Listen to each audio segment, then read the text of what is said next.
Let's talk about how to set up your events in your new back office. First, you're going to want to log in at backoffice.myubam.com. That brings you to this overview screen. The next thing you do is go over here to your events and click on that. That will bring up a list of all of your current events that you have going. Now, when you're setting up a new party, of course, you're going to want to start with a fresh new event. So let's bring that up, and right over here on the left we can see it says new event. So we click on new event, and that takes just a minute to bring up our options. So the first thing we do is select the type of event that we're creating. This new event is going to be a party in this instance, but you can see all the different types here in the pull down menu. So it's a party, and I'll continue. Now, it's asking if I want to select a customer that will be the host for this event. I can use this drop-down menu and it will list all of my customers that I have. So let's say I wanted to create an event for myself. Let's see if I can find my own self in here. There I am. Or I can create a new host. This is how that's done. And you need to just enter the information for your new host. So let's call it new party host. You can see the little red stars represent information that you need to enter when you're doing this. Okay, you need definitely to have the name and a phone number. So we'll just type in zeros here to get that. It's really handy also if you have this information to put it into the party at this time, especially the email for your hostess. And we're going to save that as a new host. Okay, so now we've come on to creating a new event, and this is where we have some different options. Let's talk those through. It's listing our host as new party host. Our event type is a party, as we know. Now we choose a distribution type. This is going to be where the orders from the party that you enter through the back office here are shipped.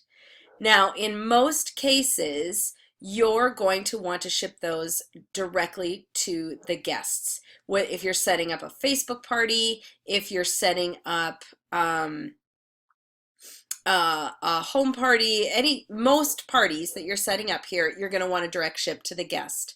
And this is for any orders that you are going to be entering yourself from this back office event. Okay, so in most cases you're going to leave this defaulted to direct ship to the guest.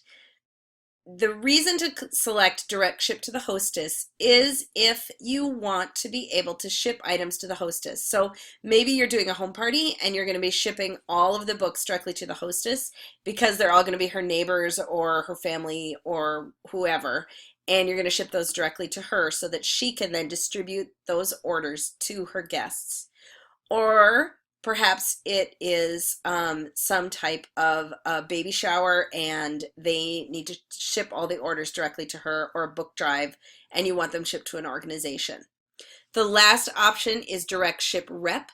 This means that all of those orders are going to come to you as the consultant. Rep means consultant.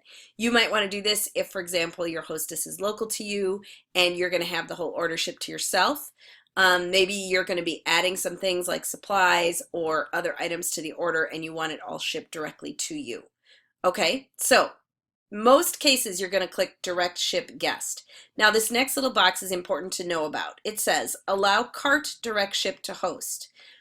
The cart part of this tells you that that means that's for e-commerce orders. So especially if you're doing a Facebook party, or if you have outside orders on a home party and you're giving your link to people to place orders, in most cases, when they place an order on your e-commerce site, they're just going to have the option to ship the order to themselves, and they're going to pay the standard shipping, either $6 or 8%, whichever is greater. If you check this box, then the customers, when they're in their cart on the e-commerce site, they are going to have an option to ship to the host.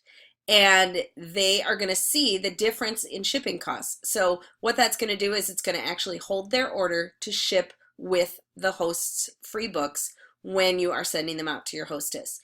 So the only reason to be really careful of this is it does show a lower price point because it would be just the 8% shipping. It will hold their orders until you close out the party and order the hostess's free book. Free books. If you're working with a Facebook party, I would encourage you not to check this box unless you know that most of the Facebook guests are going to be local and you've already okayed it with your host that she is willing to deliver those books to her guests. But that will give an option when people are checking out of their e-commerce site order to ship their books with the host. They will have to wait until the party closes for their books to ship. So in most cases with a Facebook party, you do not want to check this box. You'll create a date for the event. I recommend starting the event right now, today. You'll want to create a description for the event, and this will show up in your e-commerce site for your guests, so you want to make it something exciting. So you could say, new parties, fun book bash, or whatever it is that you want to put in that description. Events start and end. These are times and they are not required fields. Any kind of directions you need, that sort of thing. You will need to enter an address for the hostess because the hostess benefits are going to ship to that hostess. So we're just going to enter, you see the little red stars tell me that those are required fields. We are going to enter her address. When I type in a zip code, it's automatically going to fill in my county. In this particular case, that zip code has 3 cities connected to it, and so it's telling me that I have to choose one. And it won't let you through that until you do. Now we say Save New. So we have now set up our new event, our new party. And if you'll go with me over to, let's see where I put it. I think I put it here. Yes, over to your e-commerce site. Once we click on Shop, and we can add something into our cart. So what you're going to give out to your event guests, so what you'll put in your Facebook parties or what you'll give out to your hostess to share with her friends, is just the regular URL to your website. So if you have, consultantid.myubam.com, or if you have your own URL, then you'll give that to your party guests. So I'm just going to add 1,000 things under the C just to give you an example. You'll see I now have one item in my cart. When I go to checkout, and it is going to give me a pull-down menu in order to select the event that I'm shopping with. So if we scroll through here, we can see at the bottom our New Parties Fun Book Bash with new party host. So that gives me the option as a customer to choose which event I'm shopping with. So you would have your host's name there and they would be able to shop with you. So that's how to set up an event in our new back office.